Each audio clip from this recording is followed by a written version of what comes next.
அஸ்ஸலாமு அலைக்கும். இந்த மாதிரி டேஸ்ட்டுக்கு அடிமையாகாமல் யாருமே இருக்க மாட்டாங்க. செம்ம சூப்பரான ஒரு ரெசிபி இப்போவே சேவ் பண்ணிவிட்டு ஃப்ரெண்ட்ஸ் அண்ட் ஃபேமிலிக்கு ஷேர் பண்ணி விட்டுருங்க.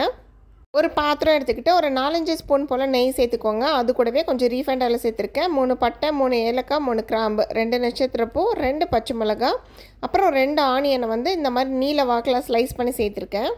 இது கூடவே கொஞ்சம் சால்ட்டு சேர்த்துக்கோங்க. வதங்கினதுக்கப்புறமா ஒரு தக்காளி சேர்த்து வெங்காயம் தக்காளி நல்லா வதங்கினதுக்கப்புறமா ஒரு 3 ஸ்பூன் போல் இஞ்சி பூண்டு பேஸ்ட்டு சேர்த்துருக்கேன். இந்த இஞ்சி பூண்டோட ஸ்மெல் கொஞ்சம் போகணும், அந்த அளவுக்கு நம்ம வதக்கிக்கணும். இந்த ஸ்டேஜில் அடிப்பிடிக்காமல் பார்த்துக்கோங்க. ஒரு கிளாஸ் ஜீரக சம்பா அரிசிக்கு 2 கிளாஸ் தண்ணி அப்படின்னு சொல்லிட்டு தண்ணி சேர்த்துக்கோங்க. இது கூடவே நல்லா ஒரு கைப்பிடி அளவுக்கு கொத்தமல்லி புதினா தழை சேர்த்தாச்சு.